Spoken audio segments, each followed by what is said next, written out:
get the glue early. Need to. They don't care about the Esmeralda Uranus trade. But at the same time, this isn't just a roam pick. It's a flex pick into EXP. Yeah, and if the Badang gets locked in by Yangon, and even the Uranus, I don't think Falcons would be hesitant to pick up the Esmeralda for a third time here in this game or in this series, because they've been pretty much able to maximize the Esmeralda as well in the hands of Flap. So Yangon, it's a tricky spot. Yeah, I think Falcons, what their approach to their draft has sort of felt like they're giving Yangon more, but they're left with the best part of the cake. Yep.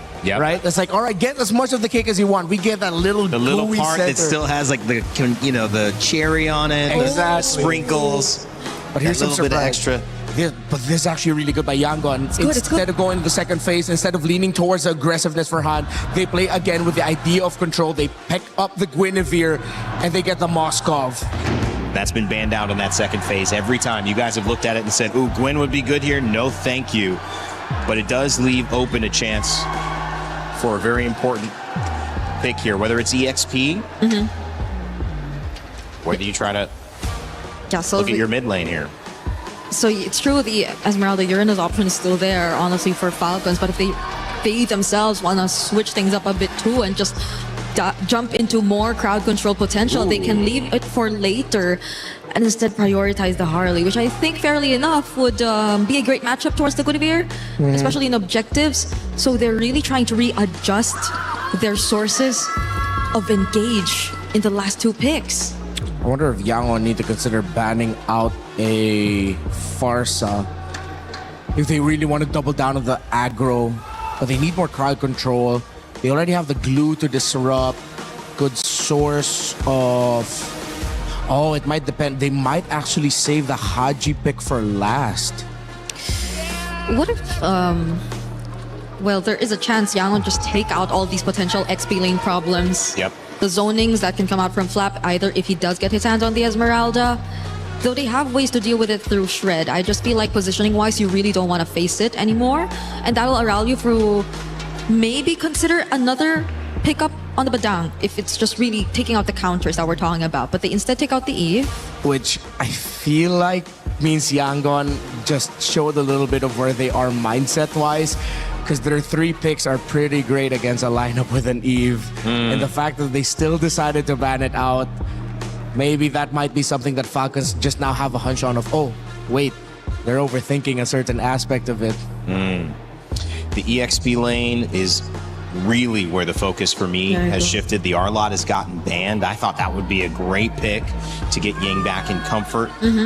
But now you have the Uranus and the Esmeralda. Is the thought, Brig, that if we save this and you pick up Uranus or you pick up Esmeralda, we just get the other one? There is a chance, but there is a chance also that we look at something else, because I think the Arlot Guinevere also really would have been a great combo. If Yangon are looking to just layer down, and taking out the Eve means they really want to go for a certain setup, right? Yeah, because if ever Falcon shows their mid laner now and pick up something like, I don't know, a Vexana, Yangon can go for a very aggressive EXP laner that can just break that formation. Zetian! With all of this dive, with the counter set it has, with the Fury of the Phoenix, a lot of control, a lot of vision. The thing with Zetian lineups is, especially with the Harley, especially with the Claude, if Yangon end up with two strong high invade Roman EXP picks, it's going to be deadly for them. If Falcons lose this early game, it's going to be hard to come back. I think Yangon can lean in with just pure total aggro. What about Keto? Up against Zetian, because of her knockback, it might be tough, especially with the glue around as well and the Esmeralda still open. Asora is actually a really great pickup. Whoa, all right. We might get Valentina EXP here for Falcons and Flap. That's an overwhelming amount of magic damage again. Yeah, and it's a counter to the Sora in the lane. As Yangon end up with the Kali not good if ever. Flap ends up with his own shifting skies as a Valentina Sora cosplay. We're going deep into the pool, baby. We love to see it. Last pick here for Team Falcons. Yeah, it's either they go for that or just the next laner who could match the Sora and just disrupt positioning, and that's gonna be a Phoveus option for them. Dangerous. Who would have thought the Phoveus was actually still up there? Yeah, they needed an anchor, actually. The Valentina would have been the more defensive option, but the Phoveus could be used to bait out some skills from Yangon, and then the glue goes in. This is anyone's game. Yangon and Falcons will take each other to the limit with this draft. No holding your cards close to the chest. You got to lay them all out on the table. It's the river. Even though we're playing dangerous grass, but in this case, they are all in. It is Yangon Galacticos versus Team Falcons PH. It's game 5 in MSC, which means we're gonna get our grand finalist after this. Gregson Leo at your service, calling the final game in this best of 5. More than half a decade of allure, more than half a decade of hope and glory on the line, and of course, the first ticket to the grand finals of MSC at EWC 26. Let's get it on. It's been a hell of a series. It's game number 5. It feels like a grand finals if you ask me at this point. YG with another draft in their pocket. Falcon as well. We've had different picks throughout every single game. And I love the way the panel put it. They are digging deep. It could be anyone's game at this point. Already so much aggression from both teams. Both junglers possibly have to go back. Blink has a quicksand guard, so he should be okay. The draft has definitely evolved. Again, they're able to split up the Zushin and the glue. And then, of course, Neri and Esmeralda in sight. Early invade gear coming in from Yangon Galacticos. And that Phoveus from out of nowhere. Again, multiple conversations I've had prior to this game starting amongst the community. Is Phoveus dead? And here at Red 5, possibly the most important game in this series, Phoveus comes up in the hands of the Filipino cannon. It has been, and also in this series, it's been a banned pick. It's been one that Falcon hasn't been able to get their hands off, and the one times that it is let through, it's not even picked up in the beginning. It's picked up at the end as a last thing in the Swiss Army knife for Falcons. Can Flat be the difference here? Ying as well on the Sora, another pick we haven't gotten to see a lot of. So much on the shoulders of these EXP laners right now. Ying and a Flap. Fortunately, neither of them have died. And again, this game has taken a turn after we've seen so much action in the first 2 minutes throughout the group stage. Early knockouts, we could have sworn the meta has changed, but no. When the best of the Philippines, the best of Myanmar come through, macro reigns supreme. Early presence here. Han holding that pixel brush. Blink with a pull. Ogwin flushes him out. Kyle here, holding on. Oh, sees Blink. Han will get to level 5 before this turtle. Kyle's going to try to go back to this orange buff and scale along with him. Both teams taking it slow, so slow. They know exactly what is on the line. Down in the gold lane, the swap back and forth between this Moskov and this Clint has consistently happened. But one thing we have to point out, Super Marco on the Claude has been monstrous. Denying it from Sanji alone is such a power play. And I'm glad that we were able to take a peek at the gold lane, because that's essentially where the duel is happening. And as we speak, it's happening now while these two teams dance around the turtle. We do have a level up on Han between him and Kyle, which means Falcons have to really try to get an advantage here. They have to try to stun, and there goes a pursuit onto Han. A lot of damage locks in, but Ying's still able to take the turtle. Gets a knock up on Ogwin, crashing down. The fists are hitting hard, but Ogwin's there now, taking a ride onto Ying. Falcons look for the response. No members on either team go down. Turtle goes over to YG. Marco going for that double. Rampage Sandstorm jumped in. Blink spent his ult to deny Marco a clean double wave. All right. I like the way both teams are playing right now. There's sustainability around the map. There's crowd control on both sides. There's engage, re-engage. This game could definitely go the distance. There's a combo that they're waiting for. Falcons want to get the perfect Fury of the Phoenix into a chain on that demonic pursuit. The demonic wave into infernal pursuit. Bop, bop, bop. That's what they're looking for. For YG, came a little closer, came a little easier, right? A flicker into a shifting skies. So we're taking aspects of games 1 to 4 and putting them into practice now with some new picks as well. So this is a series that's been building game to game to game. Falcons have a small lead, but you can only really chalk that up to a little better mobility across the map for them, since, you know, a Harley is slightly more mobile than a Guinevere. easier double laning from Super Marco. And I think that's what we're looking for, a mid-game power spike from Falcons that could eventually turn YG around, make up the difference for that ease of execution. But you could say the same for YG here. All it takes is one good combo from them as well. One nice Violent Requiem paired up with the Beacon, followed up by the Shifting Skies. There's a lot of possibilities on both teams to make one major play to give them that 2,000 to 3,000 gold lead. They're neck deep in crowd control. They literally have a bit of crowd control on everyone. So that's what Falcons is trying to skirt. That's what they're playing around. Again, the fact that it's only Marco who has a Purify and Haji who has his passive. Once that's popped, then Yangon has free reign. That's what Falcons is taking all this time for. What's insane about the amount of crowd control on both teams, there is only one Purify between 10 players. Both teams putting their all on an aggressive route, or on a micro route, I would say, looking for the outplays, looking for the chance to make something happen with these flickers. Kai's trying to make entry for Ying. Blink there as well. Han finally comes in, get the Violent Requiem. A lot of damage, locks in. Super Marco comes over to Blazing Duet. Kai's able to take out Flap as Marco unable to put any damage on a Blink to the backside. Han does go down though. It's 1-for-1, Flap for Han. YG end up losing out on that one. Not so fast. There is a chubby wave left over by Sanji in that push up top. Falcons quick to find redemption as they push down bottom. Kyle! I was in a lot of trouble here. Space escape was at such short range. That was 3 members of YG dogpiling on him. And that will even the playing field in that last trade, because yes, the tower went down on top side, but tower also falls to Super Marco. And if they didn't find a play there, YG could have taken a huge step back, but now Gold still sitting at a complete standstill. Structures at a complete standstill. Nothing comes for free. Yangon Galacticos and Falcons, believe it or not, are much more similar than one would like to admit. They are very macro-centric. Sure, good team fighting, great maneuvers, tactics on the map, but it has to make sense at the bottom line. When you look at that number at the end, how much do we get out of that? They have to have gotten their margins checked, and that's what that kill was on a Kyle. Kyle has to watch himself again. It's a death per jungler, Han and Kyle. The EXP lane, though, I think this is where the difference lies. Flap is a little more willing to sacrifice himself, while Ying is still the hero play. Ying still counts his Shifting Skies as if it was the game changer. It was the win. Ooh, nice steal by Sanji. Very well done. Both teams back to just letting their junglers do what they do best.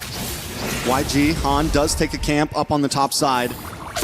He's holding a level ahead of Kyle right now, and it's kind of been the story. Even though he's on the Guinevere, he's been able to keep himself ahead in terms of juggling. It's with those little camp steals that he's taking. A little lizard here, a little bug on the top side. Anything to try to get the level advantage on the next objective. Which is something that Kyle has to watch out for, because more than just a cleanup, Kyle has to also keep up with the farm, which he hasn't been. He just reached level 10 now, while all this while Han was already level 11. So now in this final turtle, each of them a piece. We'll see how, with the Fury of the Phoenix, finally maybe Falcons can find that combo. Turtle down on 8. Ogwin jumps on Han. That might be the answer right there. Han unable to get it. Haji takes a turtle. Raging Sandstorm to the backside, but it's still not enough. Super Marco with a Blazing Duet. Ying goes down. Kai's on the run. It's a double kill for Kyle. Sanji takes a tower off map. And Falcons are capitalizing, but Sanji helps save the day, helps even the playing field by taking out Kyle as Falcons collapse onto Blink. Blink going for a ride. That's Ogwin hitching along. That's the flicker. Blink denied further damage by flickering back, and you know the saying, better flickerless than dead.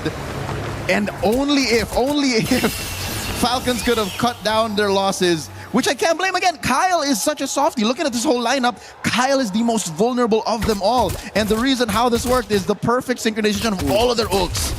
Look at that, all the greens gone. That is what Falcons is looking for. In the super delayed SOD, Sanji doesn't commit to it first. First he takes the tower, and then he SODs. Kyle thinks he's in the save, and up pops Sanji from the back. Final nanosecond is what it takes, and Sanji, yes, take away my Claude, but my Pocket Moskov is also pretty darn good. 1-0-1. Super Marco has maybe a little bit more in the bank, but Sanji, now he's taken the past 2 games to get used to it, and he's up 700. Look at that. So now I think Falcons, I don't know how they're going to do it, but they have to pay attention to Sanji. They have to find a way to put a beat on this Moskov. And I think, say what you will about the last time that they met here in this game, but I think it's got to be on Kyle. Kyle has to be on Sanji guard, because looking at the rest of the lineup, Ogun's been dealing with a little too much. Ooh, another tower dropped low. YG make their way down bottom as Falcon try to break through, but they are in a little bit of a pincer here. They need to be careful on this engage. Super Marco able to get onto Sanji. Sanji gets knocked up. He tries to BMI away, but they've all collapsed onto him. He will go down. Han unable to get the engage. Blink in the backside, use a quicksand guard, but Kyle's already onto him. It's too much damage. No Blink flicker. doesn't have the flicker. One more shot. He uses the conceal. Where is he going? There was a universe where maybe a 5 to 6% chance that Blink wasted more time, got away with it, because by jumping in and without the blind space escape card trick, he would have gotten away. But alas, here we are now. 2 dudes down for Yangon Galacticos. Falcons blitzing the Lord. And there's just no way in. YG has finally given it up. Oh. All right, body blocks. Close. It was close. Good call, but I don't think Sanji would have pressed it anyways. He was going for the steal. And we've seen that before. Historically, we've seen that before. One more look at that sequence. I said it was Kyle who should be checking in on Sanji, but hey, 3 dudes work as well. You know, in that fight there, YG, I wanted to see him close the distance a little bit faster. I don't know if they felt like Sanji was a definite getaway or not, but in the end, losing Sanji there, then losing Blink, it was an easy Lord take. And finally, we see a team get past the 1K gold mark in terms of a lead. Even with just the pickup on Sanji, I think that would have been a clean Lord take either way. That's how fast I think Falcons can move, and that's how good they are at recognizing this window of opportunity. Now they have a 2,000 gold lead. Haven't quite closed the gap between Sanji and Marco. Now about 200, 300 between these 2 gold laners. And they get a push up top. This is it. Falcons are in pole position. They're in the driver's seat. YG has to try to not lose any inhibitors here. It's a bad position if they do, especially with Lord coming down on boss side next. Lord finally taking out a couple more shots. Yahan able to take it. No, Han on the boss side pushing lane right now. Dang. YG gonna jump in. Ogun gets pulled back in. Super Marco with the blazing duet. Oh, much damage, but he doesn't get the final shot as Haji and Ogun are caught under the tower. Sanji finally falls, but Haji will fall as well as Blink with the quicksand guard still alive. Does get CC'd and taken out. Kai's with a double kill. And look at Han on that bottom lane against the base. Ever seen a Guinevere pretend to be a Ling or a Fanny? That's what Han has done here. Falcons got punished hard inside. I don't think they're going to be able to push in. In comes Flap, Flicker, Dark Wave. Fight's happening. He should be fine. Magic. Han's okay. He's good. Han's okay. Turret did not fall. But that's as good as it gets for YG, all right? Inside their base, they get a good punish. Sure, they traded Sanji out for it, but they also get a push down bottom. And the gold difference is equalized as well. Yep, again, about 500, 1,000 between them. But just the same, Yangon Galacticos are about their wits. It's not like they lost their footing. It's not like they're panicking. And believe it or not, despite the free Lord, despite the free Lord, the map is at equilibrium. That's how good YG are at macro. Even in terms of tower health. Almost like down to the line. Down to the pixel. That is how equally matched Yangon Galacticos and Falcons are. Kaize picking up a Ice Queen 1 here should help with the spell vamp. Should be able to slow down the forward push of Team Falcons. Looking at the rest of their kit. All right, finally, Kyle is firing off on all cylinders. That's something to marvel at, despite the fact that he has a hard, 7-8 minutes that he had to play through. But Marco isn't on the board yet. No kills for this Claude just yet. And I think that's what he was looking for. That's why he was so gung-ho to go into the base. You know, it's been all eyes on Sanji, though, on this Moscow, but I think the real problem could start to be Kai's. 4-0-1. He's been untouchable. He's been putting out great damage. What is that, at least 2 or 3 stacks?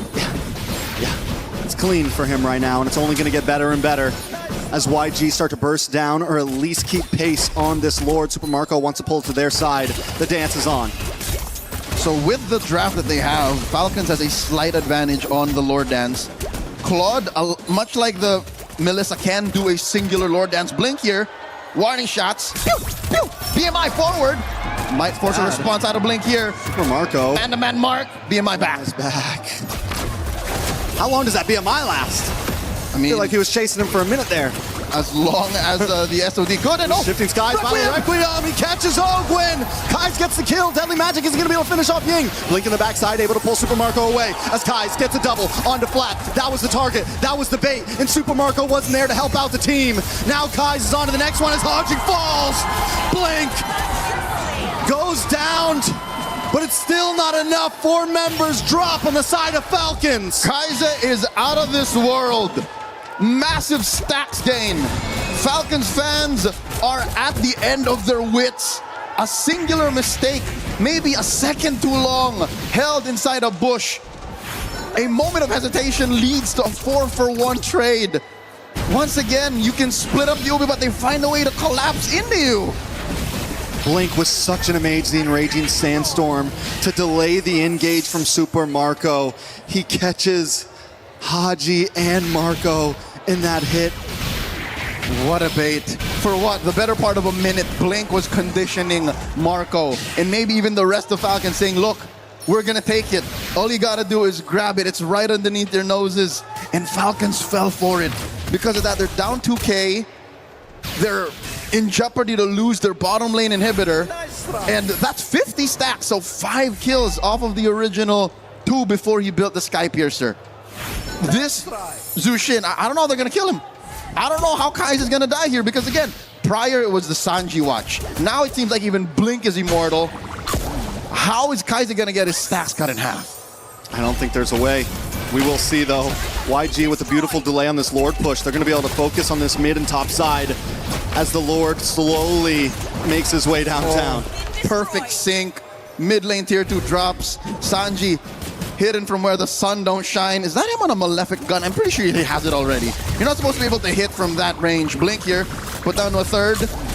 No way this Lord doesn't jump in. It cracks the inhibitor down bot. Inhibitors finally fall. Falcons base now vulnerable in the hands of YG. It's a 4K goal lead, 16 minutes in, Leo.